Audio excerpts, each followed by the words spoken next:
ನಾನಿವಾಗ ಒಂದು blouse cutting ಮಾಡ್ತಾ ಇದ್ದೀನಿ. ಬಟ್ ಬ್ಲೌಸ್ ಕಟಿಂಗ್ ಡಿಸೈನ್ ಏನಂದರೆ ಫ್ರಂಟಲ್ಲಿ ರೆಡಿ ನೆಕ್ ಥರ ವಿ ಕಟ್ಟು, ಅದನ್ನು ಯಾವ ರೀತಿ ಈ ಕಟ್ಟಿಂಗ್ನ ವೀಡಿಯೋ ಮಾಡಿ ಹಾಕ್ತಾ ಇದ್ದೀನಿ. ಲೈನಿಂಗ್ ತೊಗೊಂಡಿದ್ದೀನಿ. ಇದು ಬ್ಯಾಕ್ ಹುಕ್ ಆದರೂ ಮಾಡ್ಕೋಬೋದು, ಫ್ರಂಟ್ ಹುಕ್ ಆದರೂ ಮಾಡ್ಕೋಬೋದು. ಸೊ ನಾನು ಫ್ರಂಟ್ ಹುಕ್ಕೇ ಮಾಡ್ತಾ ಇದ್ದೀನಿ. ಫಸ್ಟಿಗೆ ಈ ಓಪನ್ ಇರೋದಕ್ಕೆ ಈ ರೀತಿ ಒಂದು ಲೈನ್ಸ್ ಹಾಕ್ಕೊಳ್ಳೋಣ. ಅಂದರೆ ಫ್ರಂಟ್ ಹುಕ್ ಇರೋದ್ರಿಂದ ಈ ಎಡ್ಜಸ್ಸಿಗೊಂದು ಲೈನ್ಸ್ ಹಾಕ್ಕೋಬೇಕು.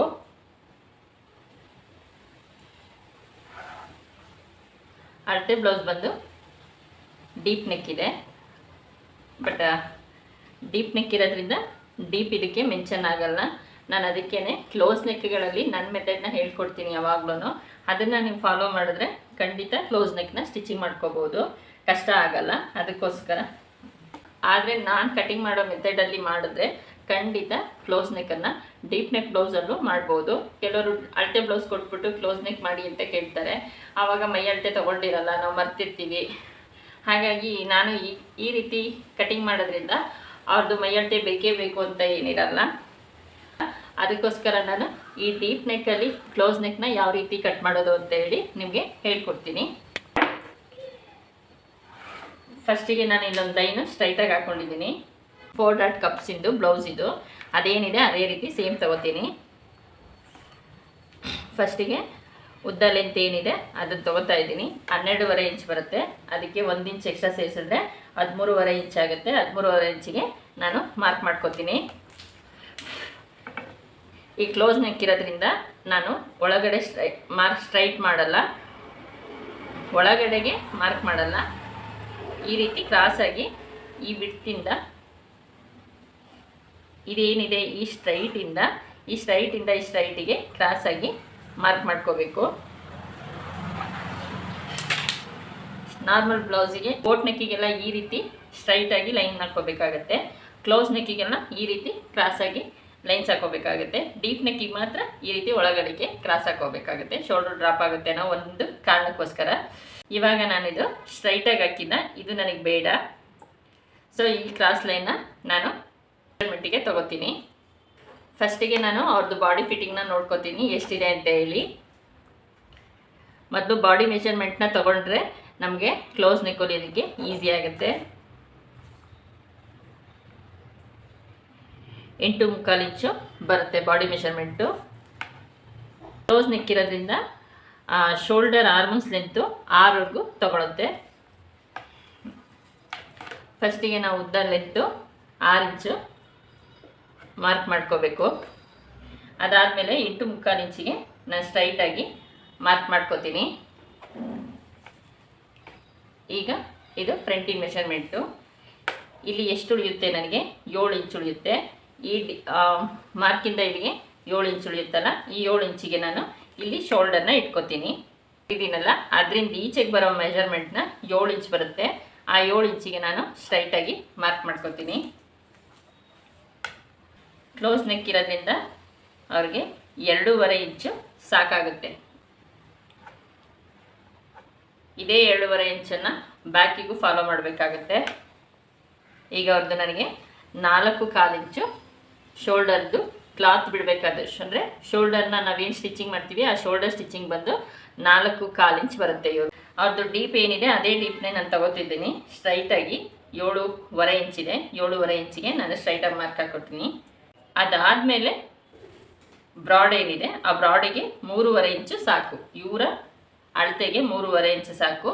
ಈಗ ಇವ್ರದ್ದು 9 ಇಂಚಿನ ಮೆಜರ್ಮೆಂಟ್ ಅಲ್ವಾ, ಇವ್ರ ಸುತ್ತಳತೆಗೆ 3.25 ಇಂಚು ಸಾಕು. ಹಾಗಾಗಿ 3.25 ಇಂಚಿಗೆ ನಾನು ಮಾರ್ಕ್ ಹಾಕಿದ್ದೀನಿ.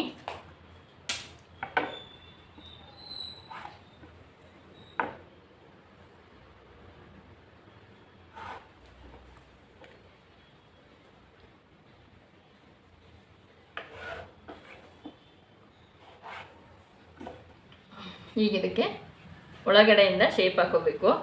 ಈ ರೀತಿ ಒಳಗಡೆ ಶೇಪ್ ಹಾಕೋಬೇಕು. ಇದು ಅಷ್ಟೇ ಕರೆಕ್ಟಾಗಿ ಈ ಸ್ಕೇಲಲ್ಲಿ ಇಟ್ಟರೆ ಬರುತ್ತೆ ರೌಂಡ್ ಶೇಪು. ಈ ರೌಂಡ್ ಶೇಪಿಗೆ ಅವ್ರ ಸ್ಕೇಲಲ್ಲಿ ಮಾರ್ಕ್ ಮಾಡ್ಕೊಳ್ಳೋಣ. ಅದಾದಮೇಲೆ ಉದ್ದ ಲೆಂತು ಡೀಪು ಅದನ್ನು ಸ್ವಲ್ಪ ಕ್ರಾಸಾಗಿ ಮಾರ್ಕ್ ಮಾಡ್ಕೋಬೇಕು. ಬ್ಲೌಸಲ್ಲೂ ಹೇಳ್ತೀನಿ ನಾನು, ಇದನ್ನು ಕಟಿಂಗ್ ಮಾಡಬೇಕಾದ್ರೆ ತುಂಬ ಕೆಲವ್ರಿಗೆ ಕನ್ಫ್ಯೂಸ್ ಆಗುತ್ತೆ ಎಷ್ಟು ಇಟ್ಕೋಬೇಕು ಅಂತ. ಮ್ಯಾಕ್ಸಿಮಮ್ 1.5 ಇಟ್ಕೊಂಡ್ರೆ ಎಲ್ಲ ಬ್ಲೌಸಿಗೂ ಆಲ್ಮೋಸ್ಟ್ ಅಡ್ಜಸ್ಟ್ ಆಗುತ್ತೆ. ಅದಕ್ಕೋಸ್ಕರ 1.5 ವಿಡ್ತನ್ನು ನಾನು ಯಾವಾಗಲೂ ಬಿಡ್ತೀನಿ.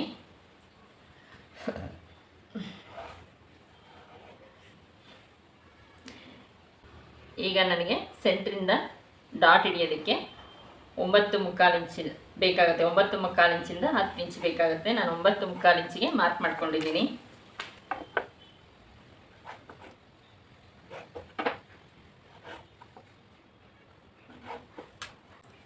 ಈಗ ಇದಕ್ಕೆಲ್ಲದಕ್ಕೂ 2.5 ಇಂಚಿಗೆ ಡಾಟಿಗೆ ಬಿಡಬೇಕು.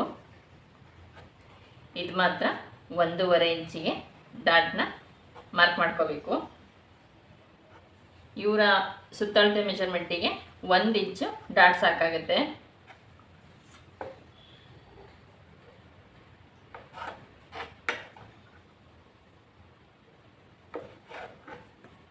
ಈ ಪ್ಯಾಟ್ರನ್ ನೆಕ್ಕಿನ ಕಟ್ಟಿಂಗು ನಾರ್ಮಲ್ ಬ್ಲೌಸಿಗೂ ಕ್ಲೋಸ್ ನೆಕ್ ಬ್ಲೌಸಿಗೂ ಡಿಫ್ರೆನ್ಸ್ ಇದೆ. ಅದಕ್ಕೆ ನಾನು ಇದನ್ನು ತೋರಿಸ್ಕೊಡ್ತಾ ಇರೋದು. ಸ್ಲೀವ್ಸಿನ ಅಳತೆ ಗೊತ್ತಾಗಬೇಕು ಅಂದರೆ ಫಸ್ಟಿಗೆ ನೀವು ಮೆಷರ್ ಮಾಡಿಕೊಂಡು, ನನಗೆ 7 ಇಂಚ್ ಬರ್ತಾ ಇದೆ, ನನಗೆ 8 ಇಂಚ್ ಬೇಕು ಅಂದರೆ ಮತ್ತೆ ಇಲ್ಲಿವರೆಗೆ ಡೌನ್ ಮಾಡ್ಕೋಬೇಕು.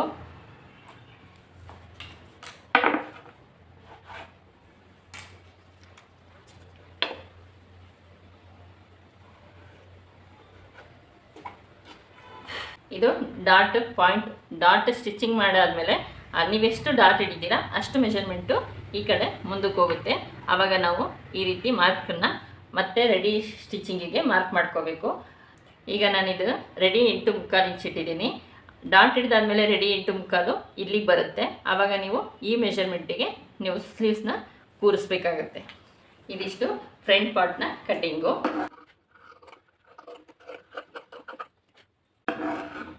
ನಾನು ಈ ಮೆಷರಿಗೆ ಕಟ್ಟಿಂಗ್ ಮಾಡ್ಕೋತಾ ಇಲ್ಲ, ಈ ಮೆಷರ್ಮೆಂಟಿಗೆ ಕಟ್ಟಿಂಗ್ ಮಾಡ್ಕೋತಾ ಇದ್ದೀನಿ. ತುಂಬ ಕ್ರಾಸ್ ಬರುತ್ತೆ, ಹಾಗಾಗಿ